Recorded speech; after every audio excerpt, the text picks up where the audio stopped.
Servicio de grúas 24 horas. Asistencia de vehículos en carretera, transporte de todo tipo de vehículos, turismos industriales, maquinaria industrial y embarcaciones. Clic Asistencia Servicio de grúas 24 horas 654-64-8469. Clic Asistencia patrocina el magazine.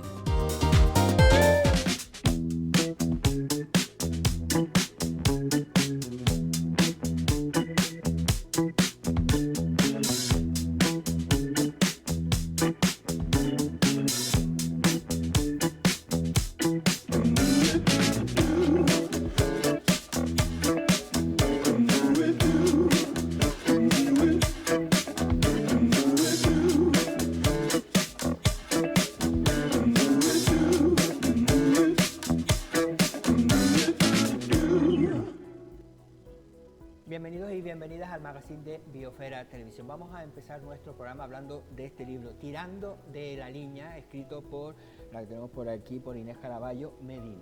Hay que decirlo también, todos juntitos, Inés Caraballo Medina. Inés, Tirando de la Línea, la verdad que es un libro gordito, porque tiene mucha historia. Y hay que remontarse, ¿desde cuándo hay que remontarse para empezar este libro? Bueno, para empezar el libro, pues al siglo XV. Es decir, desde el siglo XV hasta prácticamente, bueno, hasta la actualidad, ¿no? Hasta las vísperas de la guerra. Vale, Pues, Tirando de la Línea pone entresijos de la pesca lanzaroteña en la costa. Claro, la gente que a lo mejor no saben, cuando nosotros aquí, o la gente de antes sobre todo, hablaba de la costa, no es la costa que vamos ahora aquí, el Recife, la costa era África, ¿no? sí, es la costa occidental de África. Exacto. Pero en Lanzarote se le decía ir a las costas y al que iba a la costa se le llamaba costero. Exacto, de ahí todo eso es lo que tenemos dentro de nuestra, ¿no?, de nuestra historia en la isla de Lanzarote. Bueno, ¿de qué va Tirando de la Línea? Bueno, Tirando de la Línea es un trabajo de investigación que va desde el siglo XV hasta un poco antes de la Guerra Civil. El libro, yo me empecé a interesar por un sitio que se llama Santa Cruz de la Mar Pequeña, que está relacionado con el señorío de Lanzarote y Fuerteventura. Hablamos de los marqueses, ¿no? Sí, ¿no? el marqués de Herrera y Roja e Ajá. Inés de Peraza, ¿no? Bueno, Herrera y Roja era el hijo, bueno. Bueno, sí, pero bueno, de esa época, de esa Sí, época. de esa época. Ahí tenían ellos en la costa occidental de África, tenían un lugar que se llamaba Santa Cruz de la Mar Pequeña. Y yo un día digo, bueno, ¿qué fue de ese territorio? Porque todos sabemos que de ahí se traían las cabras, los camellos e incluso se traían personas para habitar las islas de Lanzarote y Fuerteventura. Y empecé a investigar y nunca me llegué yo a imaginar que eso haya condicionado tanto los tratados de pesca como lo hizo ese territorio. Los tratados de pesca que sobre todo afectaba a los canarios porque eran los que íbamos a pescar a toda esa zona del Sáhara Occidental, ¿no? Bueno, el Sáhara Occidental, de África Occidental. Bueno, los tratados, la pesca no quiere decir hablar de pescar, la pesca son tratados que hacen los gobiernos, la pesca es un asunto de Estado, no es lo que tú y yo podamos coger un barquito e ir a pescar y coger 2 atunes. La pesca es un asunto que tiene mucho que ver con los tratados. Sí, es decir, que ahora mismo, incluso hasta para ir a pescar, nosotros ahora en el charco hay muchos barcos, la mayoría pone GC séptima, es decir, Sí. hasta para eso no puedes coger un barco e irte y decir, me voy a pescar a Fuerteventura, no, hay unos límites que tienes que respetar, y para ir un atunero, un sardinal que quiera ir a pescar, tiene que ir a esas zonas marcadas por unos tratados internacionales en la mayoría de los casos, ahora europeos, ¿no?, con los tratados de Europa, ¿no? Exactamente.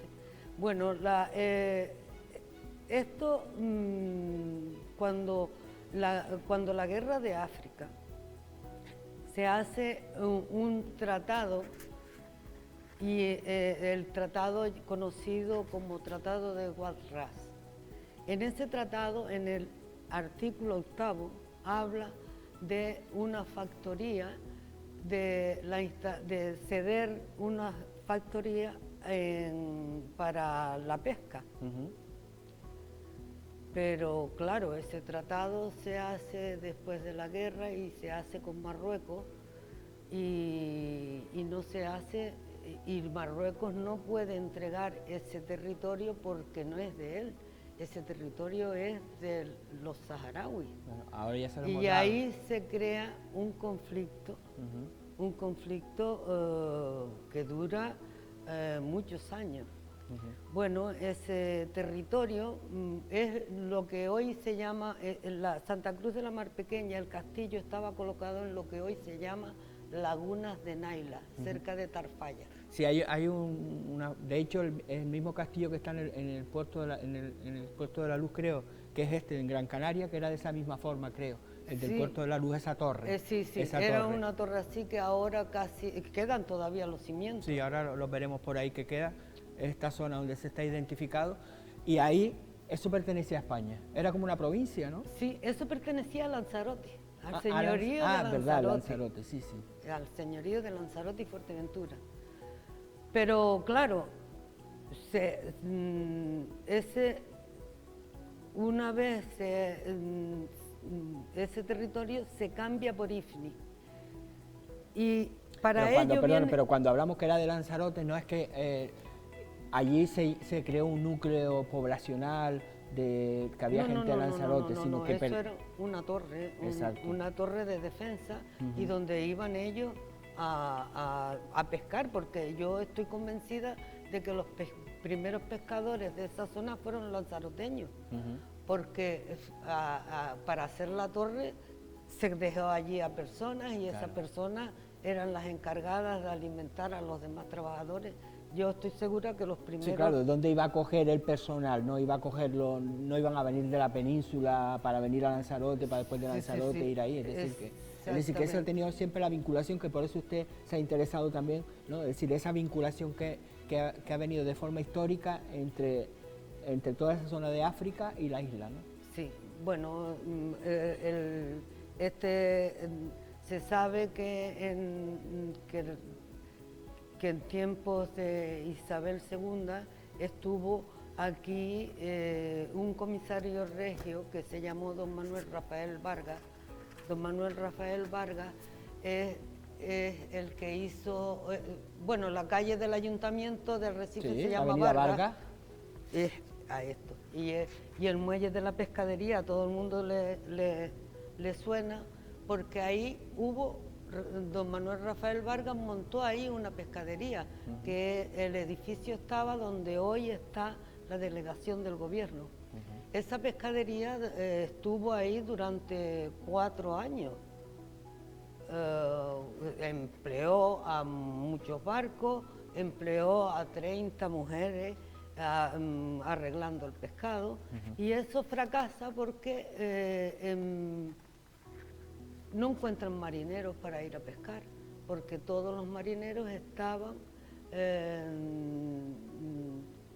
reclamados por la Marina Real y también tenían que hacer el servicio militar y entrar, y se quedaron, y también mucha emigración en esa época para Cuba. Los pescadores de lanzaroteños siempre han tenido buena fama dentro de la marina. De hecho, en el buque Juan Sebastián del Cano, muchos de los marineros siempre elegían a los de Lanzarote porque eran unos linces subiendo y bajando por los palos mayores, ¿no? Es decir, que siempre hemos tenido esa buena fama, ¿no? También de marineros, ¿no? Hombre, es que somos una isla y estamos estrechamente ligados con... Es decir, que entonces el libro va recorriendo desde ese primer siglo, va recorriendo época tras época, y a través de los tratados internacionales y los diferentes acuerdos entre países va hablando un poco de la relación entre la pesca, ¿no?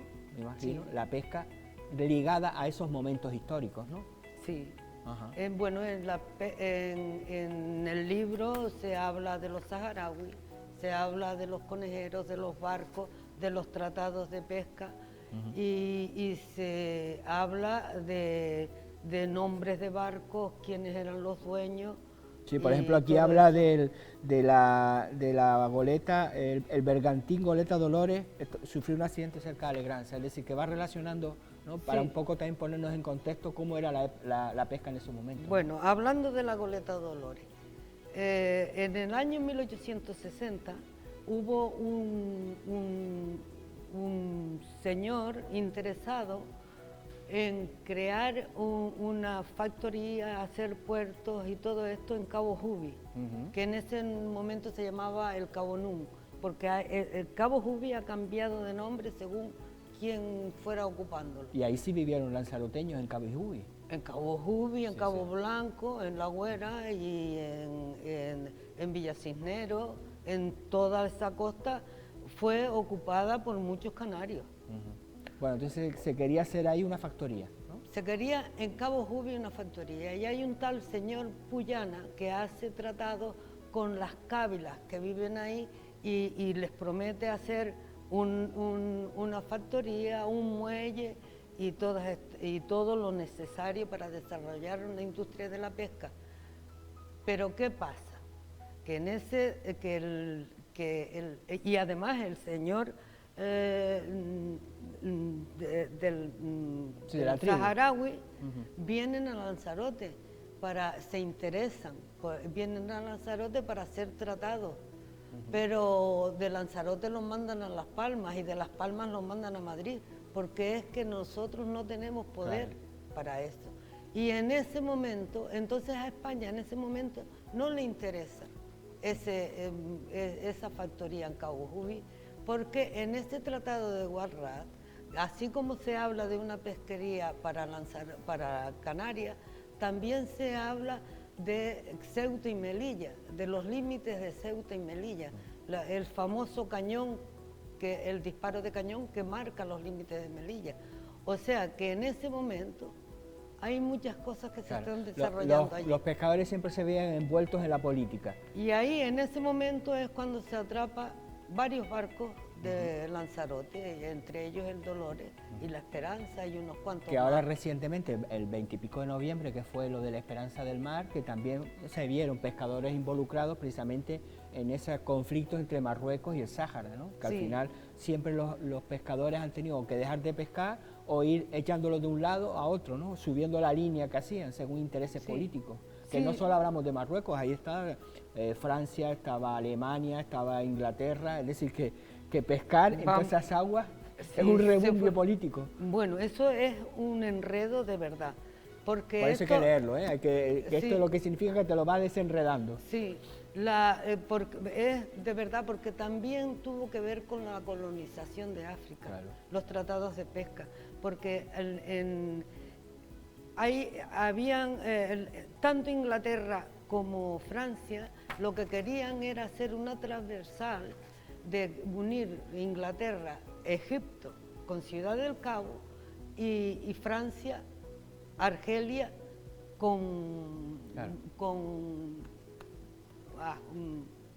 no me viene ahora el nombre, bueno, a darle salida al Atlántico. Entonces, Francia se encuentra con Senegal, unir Argelia con una transversal con Senegal y dar salida al comercio por el Atlántico. Claro, interesaba cuando Europa arrasaba todo ese continente africano de todo tipo de especies, de madera, de oro, de minas, y necesitaban, que a veces yo creo que incluso hasta la pesca servía como una excusa para lo que había detrás, es decir, que la pesca se aprovechaba porque al final lo menos que le interesaba era la pesca en ese momento, porque no eran las grandes factorías de barcos que existen hoy día. Sí, pero mira, pero es una cosa curiosa porque para tú unir Argelia con Senegal tienes que pasar por Mauritania y ahí empieza un tratado en el año 1900, cuando se divide Cabo Blanco en dos partes, una parte francesa y una parte española, y la parte francesa, que es por Etienne, y la Güera es parte española.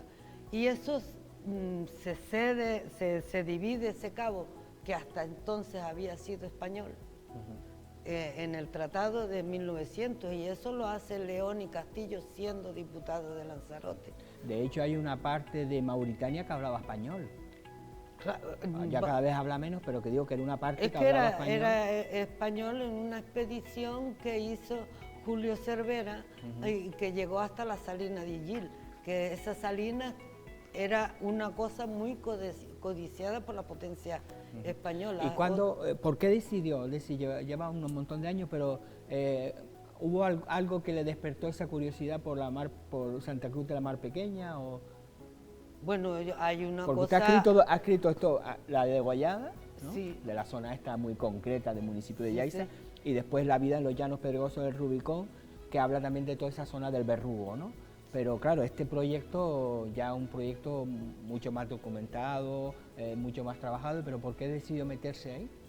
En la pesca, Sí. porque es la gran abandonada. No debemos olvidar que el sector pesquero forma parte del 80% de la población de Lanzarote. ¿Por qué esa curiosidad por saber? Porque es que no hay nada escrito. Es increíble, pero es así.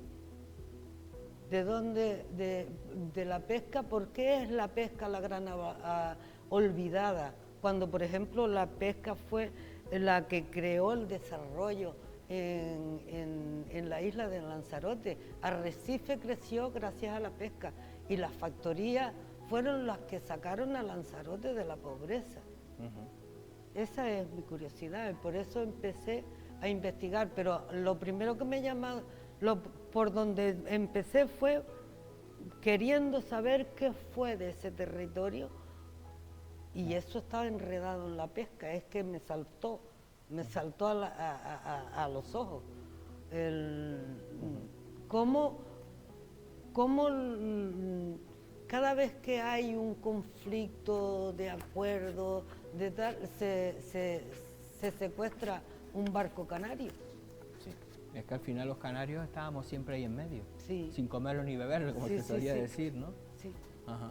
Y después cuando se cambia Santa Cruz de la Mar Pequeña por Ifni, cuando Ifni estaba fuera de lo que era, no estaba comunicado con el resto del territorio que en ese momento era español, sino estaba por fuera y estaba rodeado de territorio francés.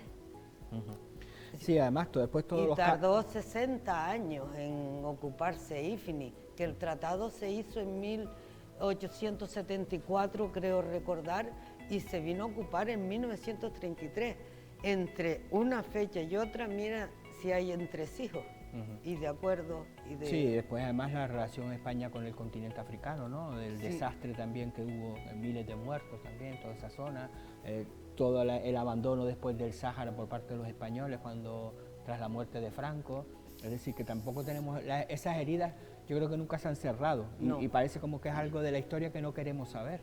Yo creo que nadie, ahora que estamos hablando de los 50 años de la llegada de la Constitución, la democracia, Sí. yo creo que todavía, no sé si todavía Se la ha tenemos del llegado, todo, pero, porque siempre hay que trabajarla. La democracia no es algo que se haya conseguido, sino hay que trabajarla todos los días, que claro, que nadie sabe. Es decir, empezamos a hablar incluso hasta de los propios marineros. Antes le decía yo, cuando me hablaba usted del río, ¿cómo se llamaba? Río de Oro. Del Río de Oro, que yo le decía, es un atunero. Hay un atunero que sí. se llama Río de Oro. Sí. Y Río de Oro era... Río de Oro era la zona española. Vamos a ver, Río de Oro estaba en Senegal, que era donde se comerciaba con los esclavos, con el oro, con todo eso. Pero cuando Bonelli va a ocupar la zona de Villacinero, le llaman Río de Oro a toda la región esa sahárica que se llamaba, ¿no? Río de Oro. Y el Río de Oro era un barco que iba a llevar las aguadas a Villacinero. Yo no sé si tú has estado en la costa, yo he estado en la costa.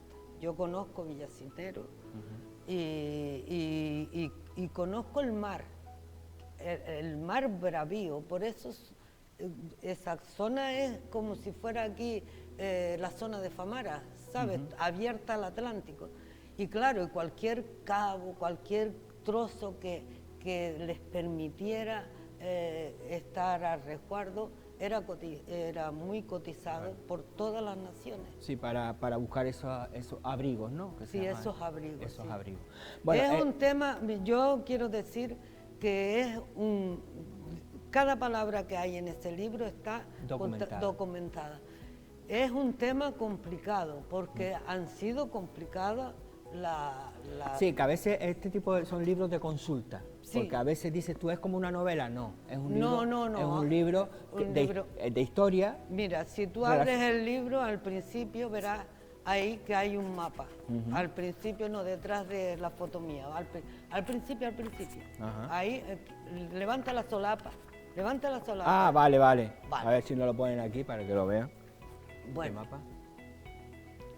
Que es la costa de África. De la zona concreta de la que se habla en el libro. Bueno, esto es un mapa sacado de mapas ingleses e italianos que ellos tienen marcado y después España hace en 1889 creo una copia, pero los ingleses y los italianos les daban el nombre a la costa, los nombres que daban los canarios. Así nosotros tenemos que Cabo Jubi, por ejemplo, es conocido como Matas de San Bartolomé, que Mar Pequeña es conocida como Puerto Cansado. Y ahí se abre una discusión entre unos y otros, porque todos pretenden localizar. Bueno, el libro lo va a presentar este jueves día 11 a las 7:30 en el Fondadero. Sí, así que todos aquellos que quieran conocer un poquito mejor la historia de Lanzarote, porque estamos hablando de historia de Lanzarote y sobre todo de la pesca esa gran abandonada, que ni siquiera tenemos un museo, y ya ni siquiera un museo, sino es mejor mantener lo que tenemos, que las cofradías, las pobres están viviendo momentos de dificultad porque cada vez más complicado también. Sí, mira, perdona, antes de terminar me gustaría, para hacer un libro hay una persona que lo escribe, que en este caso soy yo, pero se necesita mucha colaboración externa. Y en este caso quiero dar las gracias a la Sociedad Torrelavega, a TIA Foro por la Identidad, a la sección de cultura del Ayuntamiento de TIA, a la encuadernadora Betty Romero, que ha hecho un trabajo excelente, y todo esto forma parte de este libro, porque yo he recibido ayuda económica de ellos y la orientación de Betty de cómo meter las cosas, de crear esos espacios blancos para no hacer un texto muy duro. Claro. En el libro hay fotografías de todos los personajes que intervienen en la historia, de los nombres de los barcos y de cómo fue esa flota. Pero acabo en las vísperas de la guerra porque la ruta, la línea que yo tendí fue Santa Cruz de la Mar Pequeña y los años que transcurrieron desde el cambio hasta que se realizó la ocupación de Ifni, que fue en tiempos republicanos, porque durante el gobierno de Alfonso XIII, que fue un gobierno que duraban, los gobiernos duraban 2 años. Lo echamos. Sí, fue un rey que tuvimos que echar. Y por eso digo yo entresijos, porque los entresijos son hay importantes que y hay que con esa línea. Bueno, pues muchas gracias, Inés. Que por cierto, que el otro día hablamos de aquí de usted también, porque claro, de la higuera del Parque Nacional Timafalla, que usted iba de niña a comer brevas, ¿no? Sí, bueno, sí. Bueno, también esa es otra batalla porque a los árboles de esta isla hay que hacerles caso, ¿no? Hay que hacerles caso. Sí. Bueno, y a la historia también y a la pesca. Bueno, nosotros una pequeña pausa y continuamos en el magazine.